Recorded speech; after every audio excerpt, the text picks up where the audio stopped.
Imagine receber uma ordem do próprio Deus. Uma ordem que contradiz tudo em que você acredita. Uma ordem que destrói a própria base da sua existência.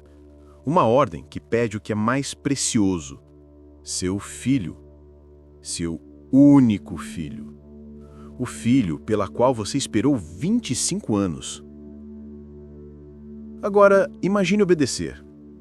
Essa é a história de Abraão no Monte Moriá, uma das cenas mais sombrias, mais aterradoras e mais profundas de toda a Bíblia.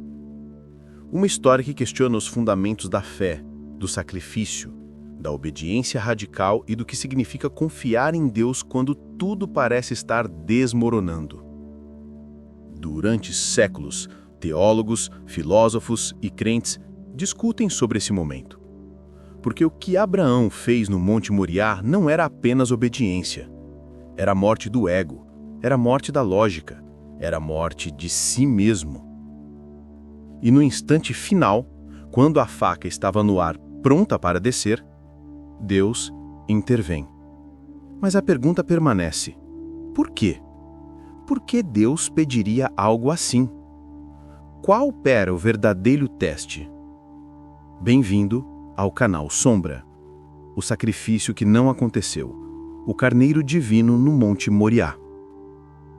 Abraão havia recebido uma promessa, uma das maiores promessas divinas registradas na Bíblia.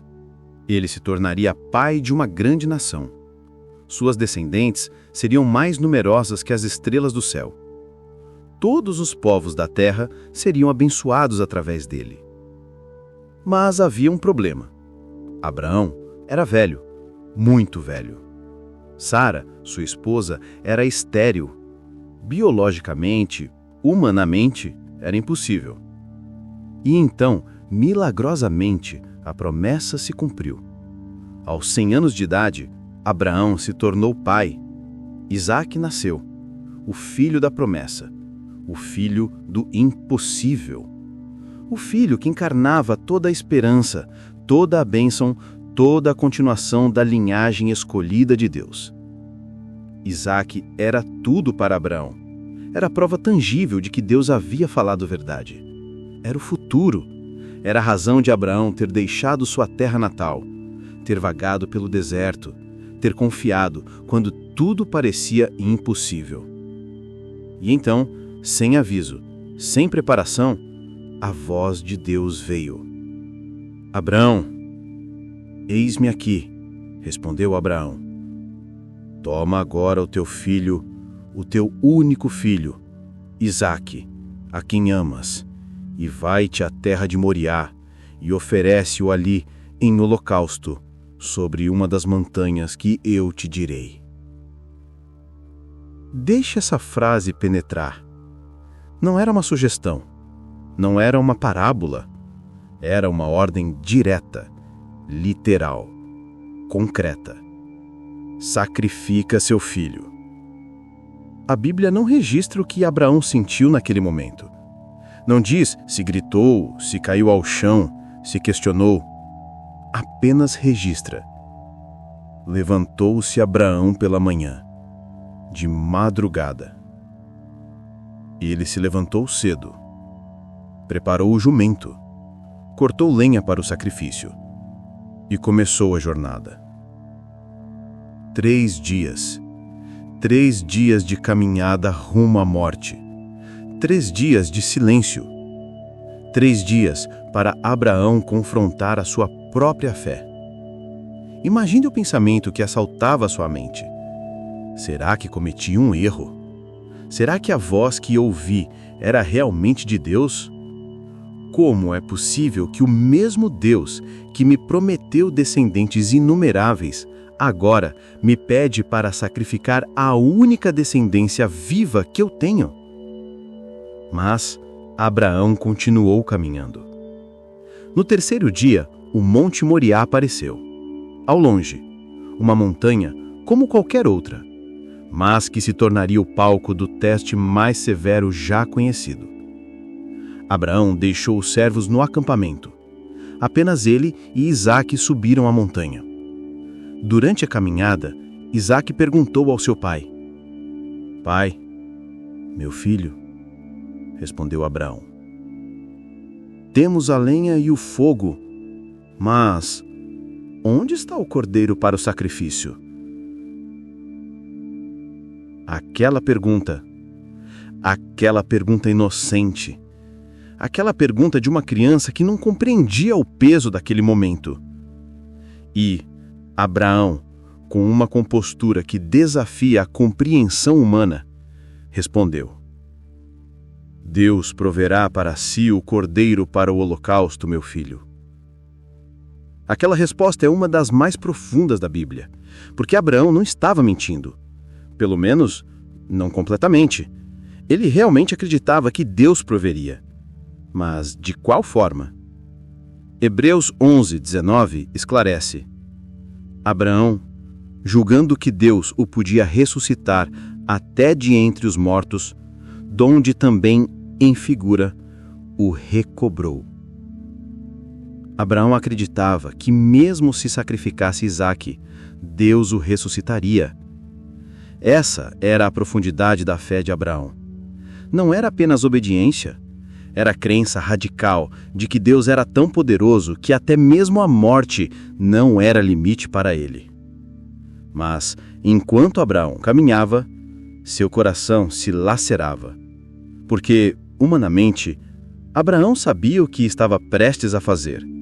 Conhecia muito bem a realidade da morte. Sabia que a vida não era como as palavras que havia dito ao seu filho. Eles chegaram ao local. E Abraão começou a construir o altar. Abraão construiu o altar meticulosamente. Colocou a lenha em ordem. Cada movimento era deliberado, preciso, como em um ritual que ele havia realizado 1000 vezes antes, mas nunca com esse peso. E então, de acordo com o relato bíblico, Abraão amarrou Isaque e o colocou sobre o altar, sobre a lenha. Repare essa ação. Abraão amarrou seu próprio filho, imobilizou, impossibilitou a fuga. A Bíblia não registra se Isaque resistiu, se chorou, se compreendeu. Apenas descreve a ação física. E depois, Abraão pegou a faca que já havia cortado lenha, a faca que agora se preparava para cortar a garganta de seu próprio filho, a faca que cumpriria a ordem divina. Naquele instante em que a faca estava no ar, pronta para descer, Deus grita, e é o grito do próprio Deus: Abraão, Abraão. Eis-me aqui, respondeu Abraão, ainda segurando a faca. Não estendas a mão sobre o rapaz, e nada lhe faças, pois agora sei que temes a Deus, porquanto não me negaste o teu filho, o teu único filho. A faca parou, levantada no ar, mas não descendo, congelada no momento entre vida e morte. Abraão olhou em volta, procurando compreender o que havia acontecido, e viu algo extraordinário. Um carneiro preso pelo chifre em um arbusto próximo. Um carneiro, aparentemente do nada, no instante exato em que a morte havia sido evitada, como se Deus tivesse planejado isso desde o princípio. Abraão pegou o carneiro, o amarrou e o ofereceu como sacrifício no altar, no lugar de Isaque. E então, Abraão pronunciou as palavras que ecoariam através dos séculos: Jeová Jiré, o Senhor proverá. Porque aquele não era apenas um sacrifício, era uma revelação. Era a manifestação tangível de que Deus não apenas fala, Ele providencia. Não apenas promete, Ele cumpre. Mas aqui está o detalhe que permanece misterioso. Por que um carneiro? Por que especificamente aquele animal preso no arbusto? A resposta é profética. O Novo Testamento nos diz que o cordeiro, ou carneiro, que Deus providenciou era uma prefiguração, uma sombra de algo muito maior que viria séculos depois. Jesus Cristo seria chamado de o Cordeiro de Deus. E assim como Abraão não precisou sacrificar seu filho unigênito, porque Deus providenciou um substituto, a humanidade não precisaria ser destruída pelo pecado, porque Deus providenciaria um substituto eterno, seu próprio filho. O sacrifício de Isaque era, fundamentalmente, uma prefiguração de Cristo. Não era apenas história, era profecia encarnada. Mas permanece uma série de questões que assolam leitores e estudiosos há milhares de anos. Por que Deus pediu algo assim? Se Deus é onisciente, ele sabia que Abraão obedeceria. Então, qual era o propósito? Era realmente um teste ou era algo mais profundo? Alguns teólogos sugerem que Deus não estava testando a obediência de Abraão, porque Deus já sabia que Abraão era obediente. Mas Abraão estava testando a si mesmo, estava confrontando seus próprios medos, suas próprias limitações, seu próprio entendimento do que era possível em termos de fé. Outros sugerem que o propósito era demonstrar ao Abraão que fé verdadeira não é baseada em compreensão racional, mas em confiança radical. Que mesmo quando Deus ordena algo que contradiz logicamente as suas próprias promessas, a confiança ainda é possível. E há ainda a questão mais perturbadora: o que Isaque pensava. A Bíblia nunca registra as palavras de Isaque após ser libertado do altar. Não sabemos se gritou, se chorou, se questionou seu pai ou Deus. Apenas sabemos que ele sobreviveu. Mas a cicatriz psicológica, aquela permaneceria para sempre. Como Isaque poderia jamais confiar plenamente em seu pai após aquele momento? Como ele não poderia questionar a loucura do que quase aconteceu? Alguns comentaristas bíblicos sugerem que esse trauma juvenil de Isaque, quase ser sacrificado, marcou profundamente sua vida. E, de fato, o Isaque que vemos em capítulos posteriores é um homem cauteloso, muitas vezes indeciso, às vezes até apatético. Como se o teste de Abraão houvesse deixado também um teste em Isaque. O Monte Moriá permanece como um símbolo eterno do que significa fé verdadeira. Não é fé que questiona, não é fé que exige compreensão racional. É fé que obedece, mesmo quando tudo dentro de você grita para recuar. Abraão desceu da montanha com Isaque vivo, mas nunca mais foi o mesmo, porque ele havia enfrentado a morte.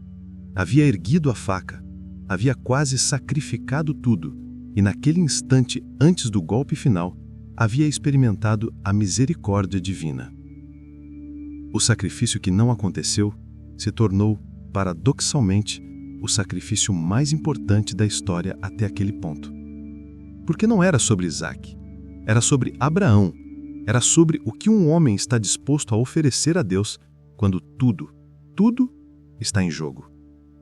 E séculos depois, um outro pai levaria seu único filho a uma montanha chamada Gólgota.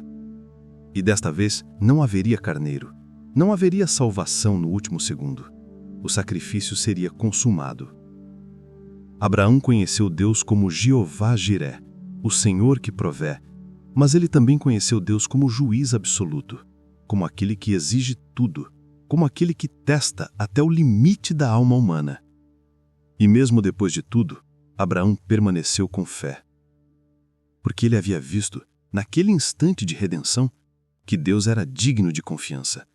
Não porque era seguro, mas porque era verdade.